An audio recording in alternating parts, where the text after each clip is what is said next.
estar dissertando o texto, eu vou trazer uma ideia inspiradora, quem sabe pode te ajudar em algum momento, não só no concurso, na prova de amanhã, mas também na sua vida prática. Vamos então à primeira ideia que eu trago aqui para a gente debater. A primeira ideia está aí. Gente, eu preciso falar com vocês sobre noção ou concepção de conhecimento.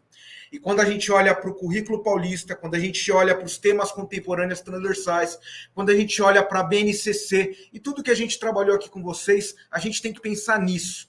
E aí, no lado direito, vocês estão vendo, né, uma menina de 9 anos, né, que está ali, lógico, nem é ensino fundamental 2, mas ela traz uma reflexão e eu trouxe aí para vocês algumas tirinhas para a gente debater um pouquinho, né, sobre isso. Quem está aí para você é a Mafalda, né, para quem conhece o Quino, né, um cartunista argentino, morreu há pouco tempo. Né, Mafalda é uma grande referência e ela traz algumas ideias e a gente vai debater aqui a noção de conhecimento a partir dessa tirinha aí. Bom, gente, é o seguinte, olhe para a tirinha. A Mafalda pegando uma fita métrica, né, observando ali o tamanho da sua caixa craniana e chegando a uma pergunta maravilhosa, né? Será que aqui cabe tudo que vão me meter na cabeça? Gente, é uma menina de 9 anos que está chegando numa pergunta que é valiosa quando a gente pensa em noção de conhecimento, que é o primeiro item, o primeiro tópico aí do que eu quero trabalhar com vocês, pensando em questões discursivas para amanhã, tá? Bom, o que a gente vem debater aqui hoje, gente? Não é a Luluzinha não, tá? É a Mafalda, é uma outra personagem.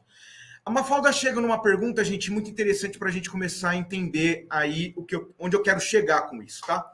Lógico que ela está fazendo o Quino, né, que é o cartunista, lógico, é o autor da Mafalda, ele está fazendo uma crítica à escola, a escola de modelo tradicional que é preocupada com o acúmulo de informações. Quando a Mafalda está indo, né, ali, 9 anos, indo para a 5ª série, ela tem já essa ruptura, né, de pensamento lá, do ensino fundamental, anos iniciais, para o ensino fundamental, anos finais. E aí ela chega naquela realidade, né, onde ela vai ter várias disciplinas, né, cada professor querendo colocar um monte de conhecimento, um monte de conteúdo de acordo com os seus componentes curriculares. E aí a Mafalda chega a essa pergunta para a gente também questionar a nossa profissão, questionar aquilo que a gente pretende fazer em sala de aula, questionar a escola como todo e o seu papel. E principalmente, né, o que a gente leva de conhecimento. Vocês sabem muito bem que a palavra-chave para a prova de amanhã é educação integral.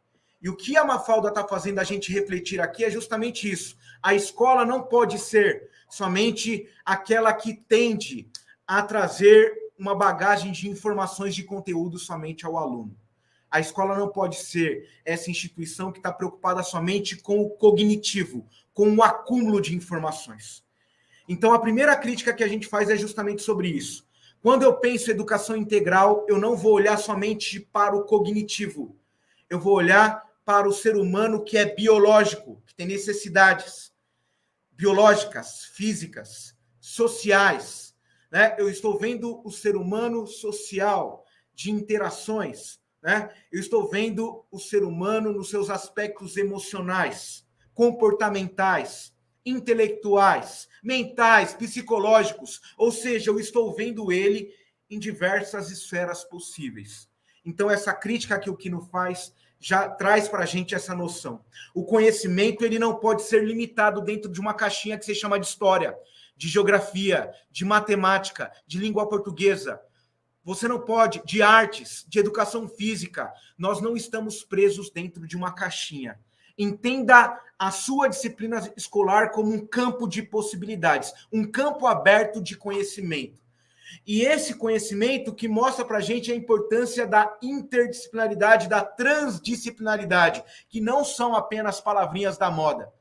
Transdisciplinaridade significa sair da caixinha de conhecimento que coloca você dentro do que é história. Não, você precisa saber que para você entender o ser humano de forma integral, você tem que se aventurar e conhecer um pouco mais sobre a psicologia, a sociologia, ética, né? Todos esses conhecimentos curriculares que fazem você ter uma visão um pouco maior sobre a sua disciplina, sobre a sua noção de conhecimento. Então, entenda, a noção de conhecimento que nós queremos aqui não é somente aquela que acumula saberes. Nós não temos uma escola somente pensada em métodos mnemônicos de aprendizagem. O que é métodos mnemônicos? Métodos de memorização de dados, como a gente aprendeu. A nossa escola da década de 70, década de 80, década de 90, é uma escola preocupada em fazer você decorar dados, acumular informações. Mas informações, de certa forma, que estavam desconectados da vida. A gente aprendeu, a gente teve uma escola assim.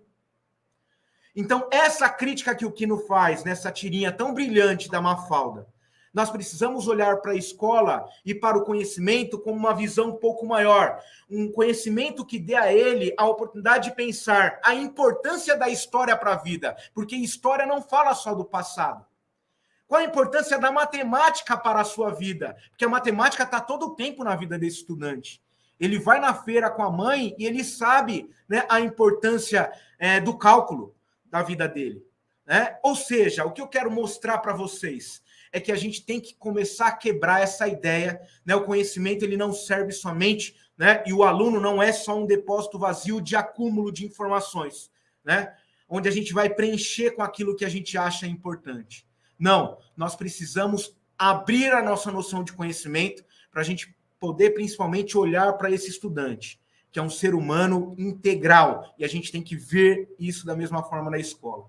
Não quer dizer que você vai diminuir o valor do seu conhecimento, diminuir ou popularizar o valor da sua disciplina escolar. Não, muito pelo contrário. Você vai aumentar a ideia, né, do que é educação, do que é compromisso com o aprendizado, o que é olhar para o estudante de fato e não somente para o conhecimento que você tem.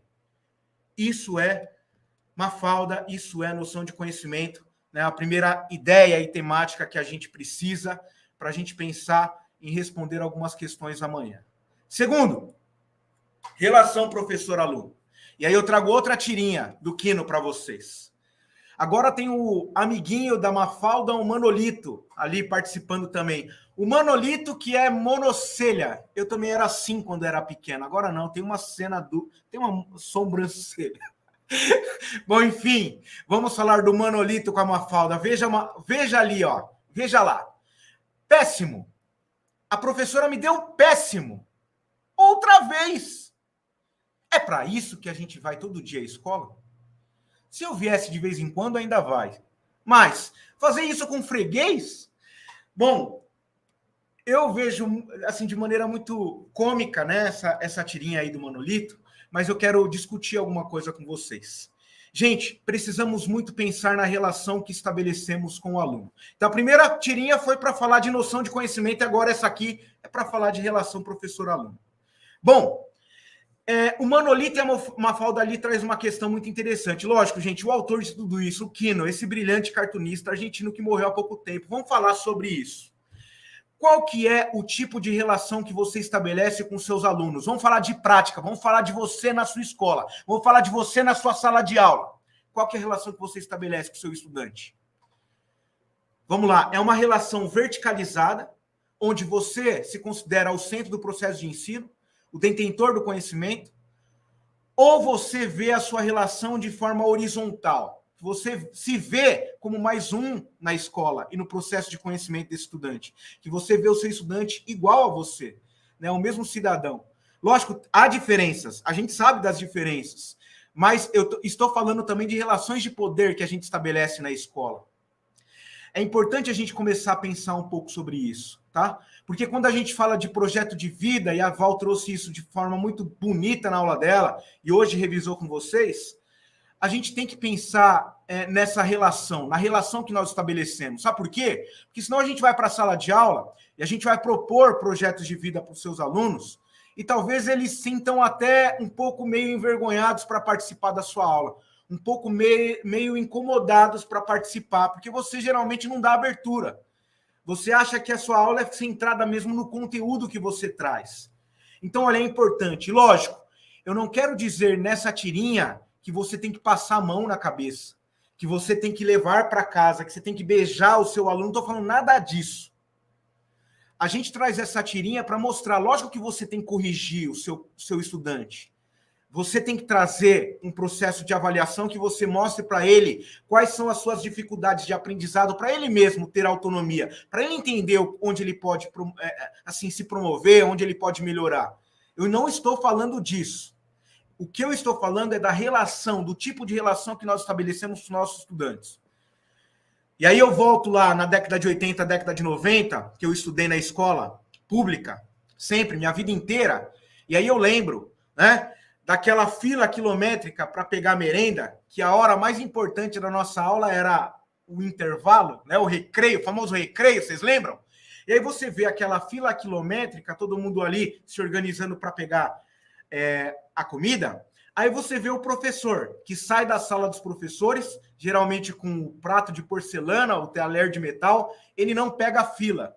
Ele vai direto, todo mundo se matando na fila, ele passa direto, aluno, ele olha até assim para o aluno, não, ó, acabou minha aula aqui, agora é outro terreno, eu não sou mais educador aqui. Ele passa direto, ele corta a fila, ele vai lá pegar, ele sabe o nome da dona, da moça da cantina, a dona Odete, a dona Maria, ele vai lá, pega a comida dele, né, no prato, né, no talher, e ele sai e ele volta pela fila, olha todo mundo se empurrando na fila, ele ignora a fila e volta para a sala dos professores.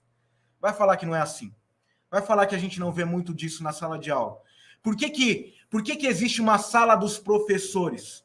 E, gente, eu falo para vocês, viu? E eu sou educador, eu trabalho com formação de professores. É o lugar mais chato de se estar na escola. É o lugar mais chato de se estar na escola, é a sala dos professores. E por que é o lugar mais chato? O pessoal só fala mal de aluno. O pessoal só fala de salário, que veio errado, ou que falta, que no seu, só fala de dinheiro, está despreocupado com dinheiro. É um lugar onde se fala de aposentadoria. Bom, imagina para os professores novos que estão ali chegando, né? O professor, ele chega na sala, já estão falando de aposentadoria para ele, lugar mais chato de estar. Bom, são o lugar das fofocas, eu sei, você sabe também, eu sei, eu estou lá, eu faço parte disso tudo.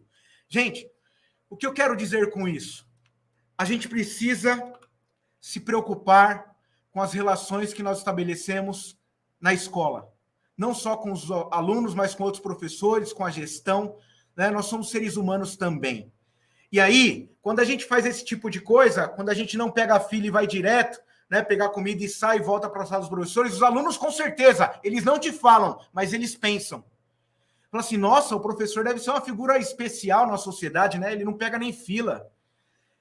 Ele não se mistura, né? Ele fica no lugar particular, na famosa sala dos professores. Ele nunca conversa comigo se não estiver na sala de aula, na aula dele. Ele nunca me dá bom dia quando ele chega ou quando ele sai. Eu só vejo ele na aula dele, mas ele só está falando de conteúdo. Gente, pensa que você precisa estabelecer uma relação horizontal. Você não é um ser humano especial. Você não é, desculpa te falar assim, tá? Você não é o detentor do conhecimento. Né? A gente nem pode falar que o Google ou o ChatGPT é detentor do conhecimento. O que a gente precisa saber é que a escola é um espaço também de interação humana.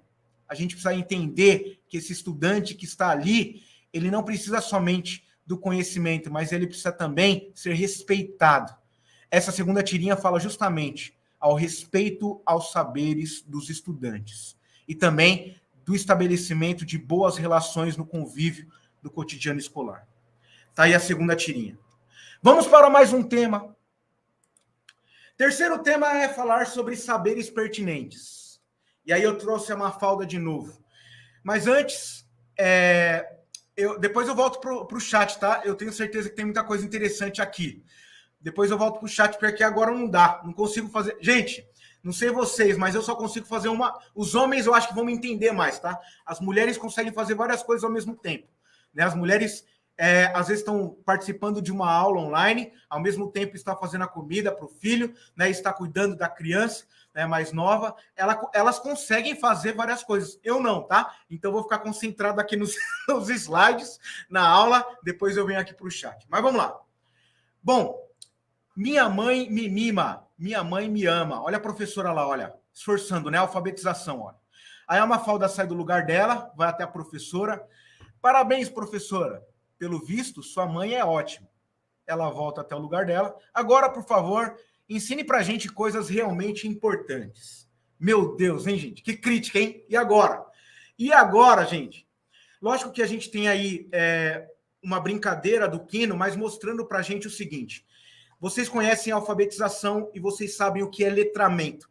Há uma autora, dentre a bibliografia geral do concurso, chamada Roxane Rojo, que traz multiletramentos na escola, que vai além dos letramentos. O que a gente precisa saber é justamente isso. E por isso que é tão importante você, antes de preparar uma aula, se pensar no seu estudante. Tudo isso fica mais fácil. Saber o local onde ele mora, com quem ele convive, quais são as palavras, as ideias, as concepções que ele traz para a sala de aula. É daí que a gente vai puxar algo importante que vai fazer a conexão com a vida, né? Lógico que ensinar o que você precisa de história, de geografia, de matemática, de língua portuguesa, lógico que é importante, mas vai ser muito mais importante se esse conhecimento da disciplina teórica que você trabalha esteja vinculado de alguma forma à vida. E você só vai conseguir fazer isso se você pensar no seu estudante. Isso é o que nós chamamos de saberes pertinentes. De um lado está o conteúdo programático da sua disciplina. Está lá o currículo formal. De outro, vamos falar do currículo real? Gente, o que eu tenho que fazer para o meu aluno ver sentido naquilo que eu estou ensinando? Quando ele começa a perceber que a história não lida só com o passado, mas a história fala do seu tempo, do que ele convive, né? Do serviço público, se é bem executado ou mal executado na sua região. Se o córrego próximo da escola, né, está interferindo de alguma forma na vida das pessoas da comunidade.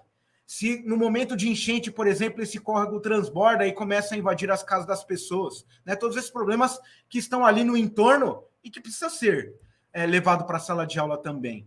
Aí sim eu consigo dar uma aula de história e falar sobre democracia e ir lá para a Grécia Antiga, mostrando esses pontos de conexão, né, da atualidade, do que ele vive no presente, com o passado que eu preciso ensinar.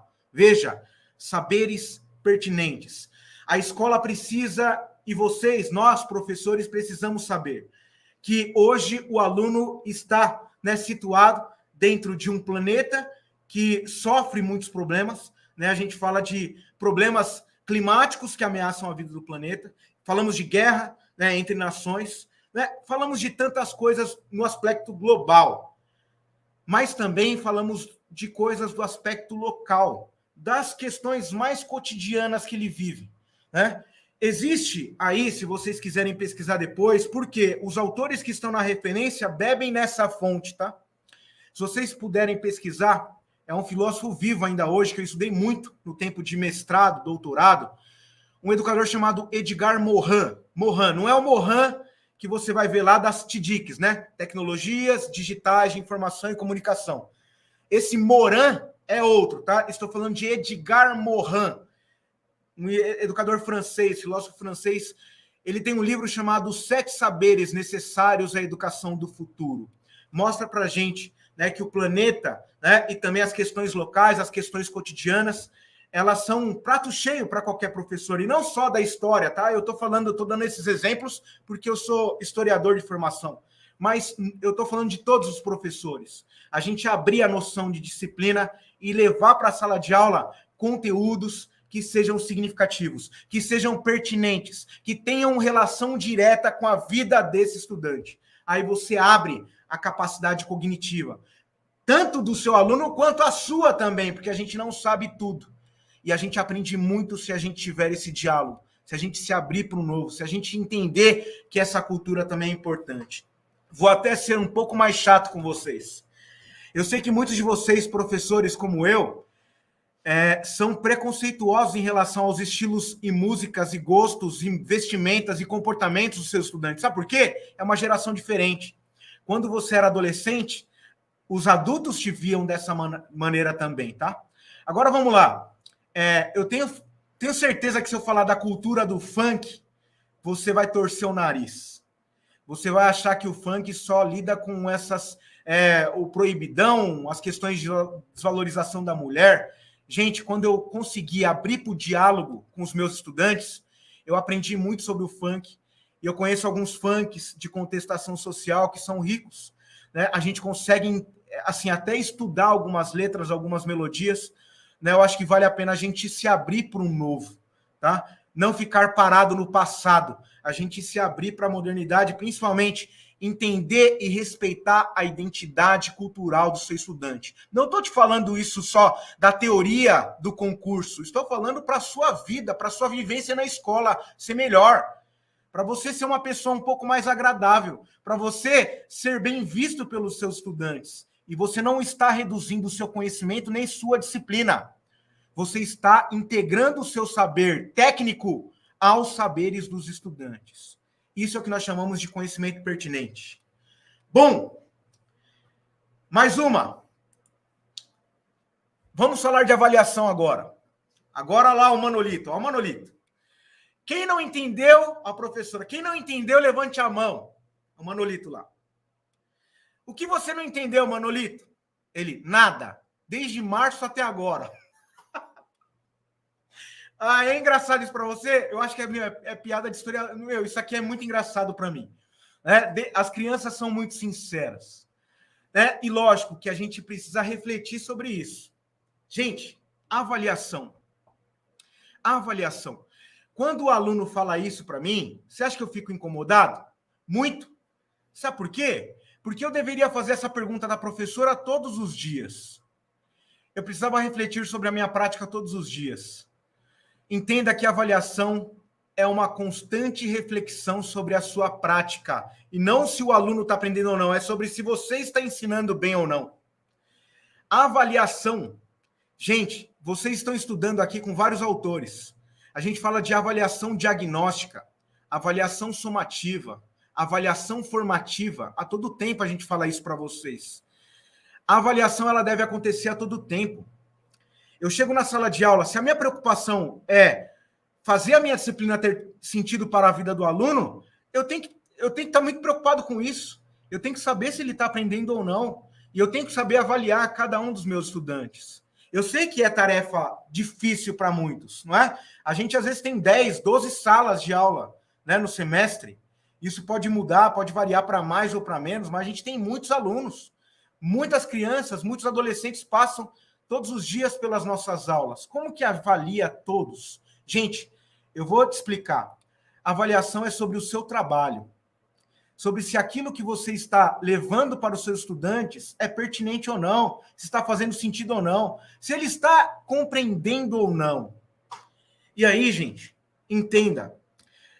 Avaliar não é simplesmente saber se o aluno decorou as capitais dos estados brasileiros, ou se decorou as datas mais importantes, né, da história, ou se decorou as fórmulas de Bhaskara e as outras fórmulas matemáticas que eu vou utilizar. Não é sobre isso. Não é se ele decorou. É se você consegue conversar com ele a respeito de um saber que é importante, que é valioso para a formação dele, e ele começa a te demonstrar, a partir da conversa, que ele sim aprendeu aqueles conteúdos, que ele conseguiu levar para a sala de aula. Veja, o processo avaliativo, ele significa a gente fazer uma autoavaliação a todo tempo. E aí, lógico, eu já falei para vocês de Edgar Morin, eu falo de Paulo Freire, sem problema nenhum, sem vergonha nenhuma, porque é ele que me ensinou isso. Né? Ele chamou de praxis. Ação, reflexão e ação. Lógico que a gente vai errar. Sempre, gente. Nós estamos ali para errar também. A gente tem que ser autorreflexivo, porque às vezes a gente faz ali uma avaliação, né? A gente leva alguns questionários, a gente leva um conteúdo para o aluno, e lógico que a gente erra a todo momento, e acontece isso, né? Aconteceu em muitas das minhas aulas, isso aí que o Manolito está fazendo. Né? Não sei nem se vocês estão, alguns podem não estar entendendo o que eu estou falando hoje, né? Os conhecimentos que eu estou trazendo. Não vê sentido, por exemplo, para a prova de amanhã nem para a prática de sala de aula. Pode ser que exista gente assim. E é normal, a gente erra muito. Mas o importante é você saber que você deve agir, mas você deve refletir sobre a sua ação sempre. Ação, reflexão, ação. Isso é dialética, né? O conhecimento é dialético. E essa dialética significa você olhar para dentro. Não é saber se o Manolito está bem ou não na sua matéria, mas é saber se você está sendo competente. Se você está ensinando com qualidade. Como você faz isso? Refletindo constantemente sobre a sua prática. Isso acontece em todos os momentos na escola. Bom, até aqui tudo bem? Deixa eu voltar. Precisa de um refresco? Tá tudo certo? Estão entendendo? Bom, gente, é o seguinte, eu vou voltar aqui de uma forma um pouco mais inteira para vocês. Agora, para trazer algo mais prático, tá? Muitos de vocês devem estar pensando assim, poxa, professor, isso aí é tudo de teoria. Você está trazendo Edgar Morin, Paulo Freire, entendi, noção de conhecimento, relação professor-aluno, avaliação, tudo bem. Mas tudo que você está falando isso, e na prática?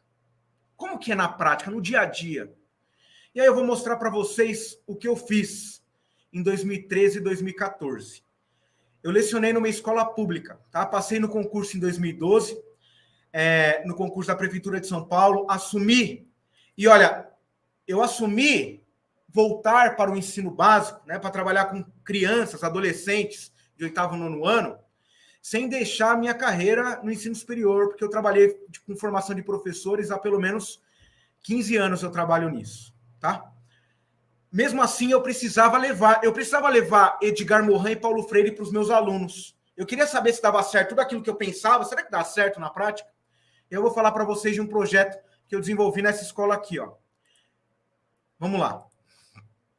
Esse aqui é um muro de uma EMF situada na zona sul de São Paulo, num bairro chamado Jardim Santa Margarida, próximo ao Jardim Ângela. Tá? Esse bairro, em 2013, era considerado um dos mais violentos. Tá? Não estou falando isso da minha boca, se vocês quiserem pesquisem isso.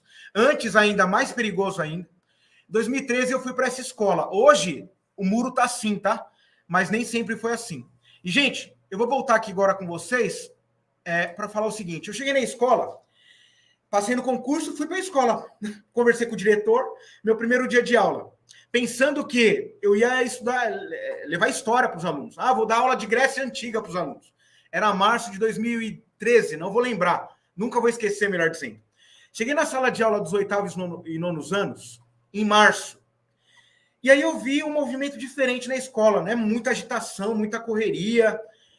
Já vi algumas noções aí de disciplina de aluno não respeitava professor não respeitava aluno. Entrei na sala do professor, já vi aquela... o que a gente vê na escola, nas escolas brasileiras, escolas mundiais são assim. Gente, estamos falando de contato humano, estamos falando de interações sociais, lógico que isso acontece. Mas algo me chamou a atenção. Antes de ir para a sala de aula, eu vi o caderno de ocorrência, em março, já estava pela metade. Tinha uma mãe conversando com a coordenadora, a gente chama CP lá, coordenadora pedagógica da escola, em prantos, tá? O seu filho do lado de fora também chorando. E aí eu vou para a sala de aula, nono A. Gente, eu cheguei na sala de aula, eles estavam conversando em grupos, não ligaram ali a minha presença, entrei, coloquei algumas coisas na lousa, fui tentar explicar e conversar com eles. Não foi nem metade da sala que estava prestando atenção no que eu estava trazendo. Primeiro dia foi horrível para mim, isso em todas as salas, tá? Eles viravam para mim e falavam assim, você é o professor de história novo? Só nesse ano já passou 4 aqui na escola. Era março, já passou 4 professores de história. Gente, aí eu fiquei preocupado. Eu falei, eu não vou ensinar com qualidade. O que eu vou fazer com essa criançada toda aqui? Tinha 8º e 9º ano. Gente, imagina, 8º e 9º ano, escola da periferia da Zona Sul de São Paulo. EMF Carolina Renó Ribeiro de Oliveira, essa escola que eu já mostrei para vocês. O que eu vou fazer? Aí eu comecei a pensar em alguma coisa. E aí, sabe que eu comecei a perceber? Que toda essa teoria que eu estou te falando agora, falou assim, eu tenho que, na verdade, conhecer esse estudante. Eu que sou intruso, eu estou chegando agora. Eu tenho que saber mais sobre essa comunidade, eu tenho que saber mais sobre eles. Como que eu vou fazer isso? Aí eu comecei a pensar a minha disciplina de história. Eu falei assim, história, eu não vou conseguir dar aula de Grécia de Idade Média agora para eles. O que eu vou fazer? Eu vou tentar buscar coisas do cotidiano deles. Mas como que eu faço isso? Aí eu vou te mostrar. Conversei muito com o diretor, com a gestão pedagógica da escola, e aí eles resolveram me ajudar nisso. E aí, a gente criou um projeto, gente, o nome pouco importa, tá? Um projeto chamado Relatos da Juventude. E aí, o que era esse projeto? Eu peguei, assim, a direção comprou cadernos de brochura, né? A quantidade de alunos da escola do 8º e 9º ano eram 3 8º, 3 9º, davam uns 200, caderninhos desse aqui. A gente entregou para os alunos. Na primeira semana, eles nem entenderam nada. E aí, eu escrevia, tá? Eu colocava uma pergunta para eles. o que você gosta de fazer fora da escola? Aí era a primeira pergunta, tá? Da primeira semana. Aí imagina, recolhia 240 cadernos, ia para casa, levava e lia. E, gente, eles queriam participar. Eles se interessaram de alguma forma por isso. Eles queriam falar da vida deles. E aí a segunda pergunta. Quais seus sonhos e projetos para o futuro? E assim, progressivamente. E aí, desse caderno de brochura, eles sentiram a necessidade também de dar seus depoimentos. E aí a gente gravava em pequenos vídeos relatos da juventude também, sobre essas perguntas mais simples, gente, do dia a dia desses estudantes. E aí eles começaram a responder isso. E querer participar aí gravando depoimentos, isso em 2013, tá? E eles gravavam e eu guardava tudo. Chegou um momento que eu já tinha muito material, eles estavam participando toda semana, respondendo as questões, e aí minha sala de aula se transformou. Eu comecei a falar de temas do cotidiano dele.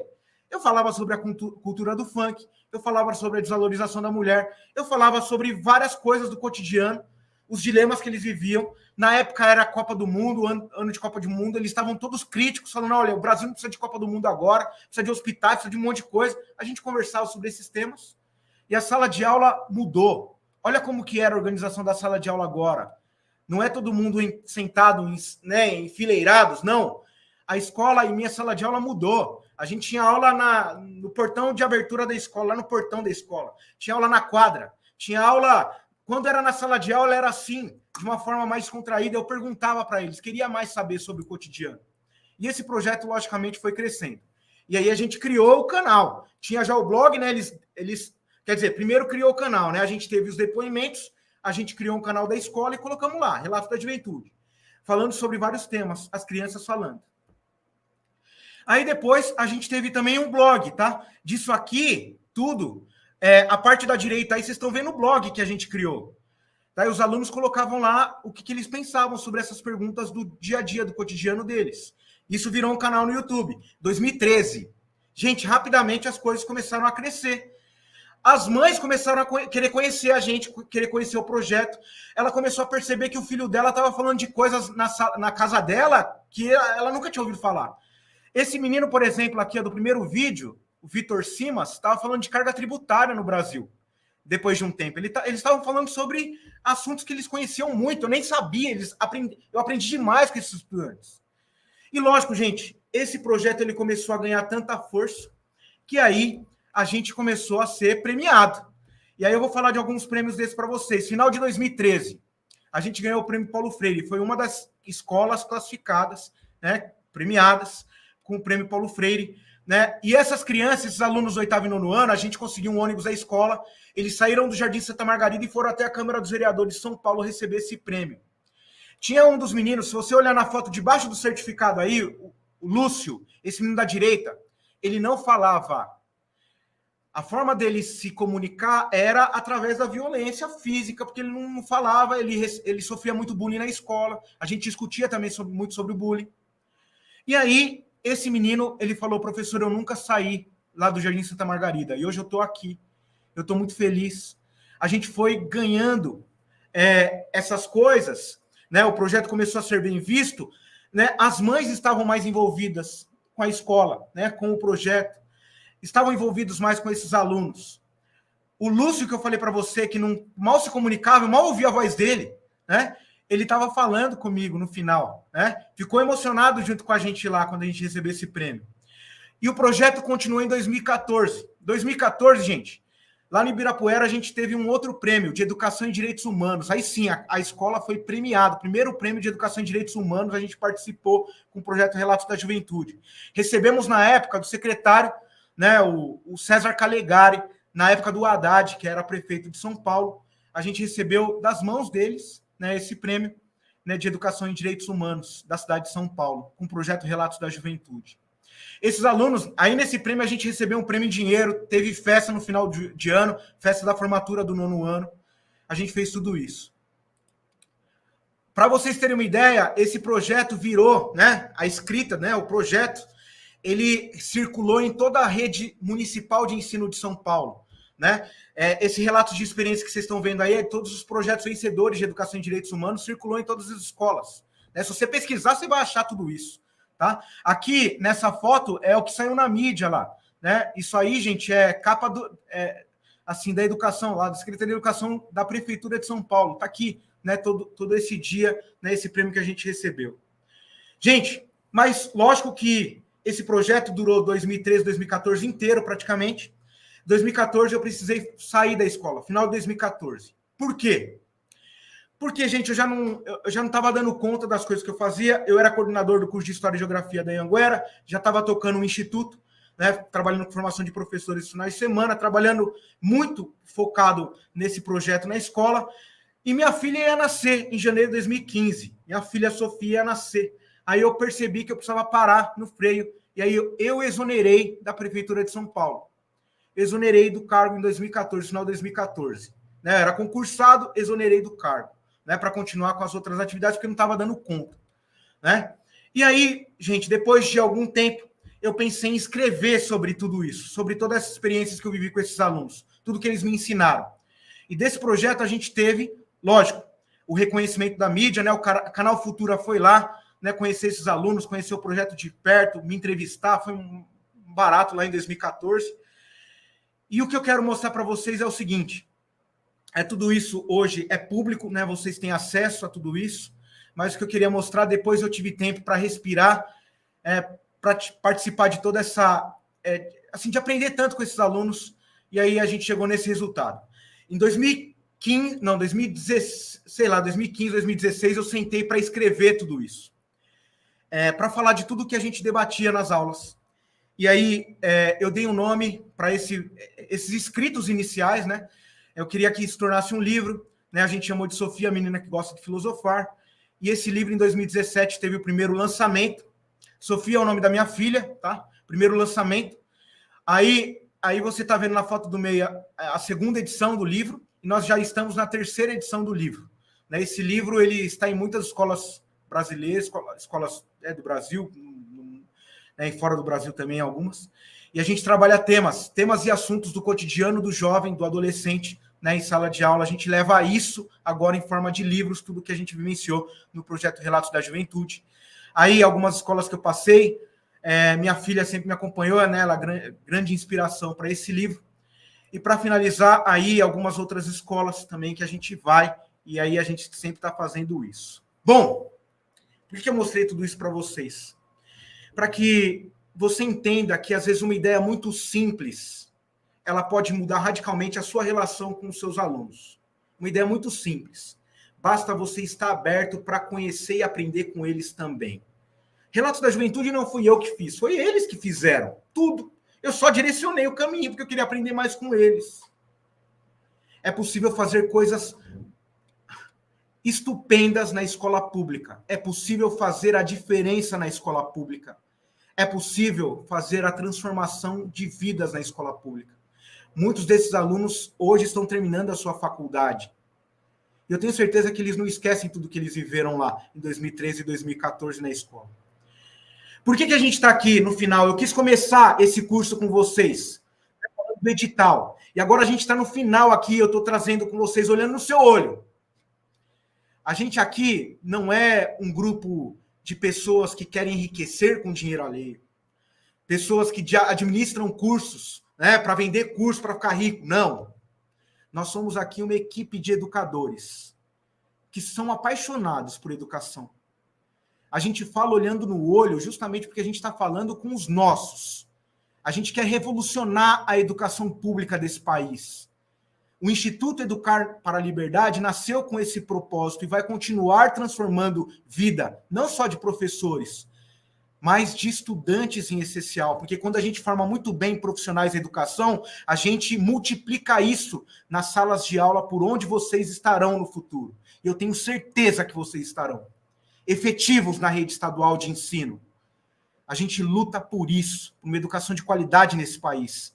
Essa é a nossa bandeira maior.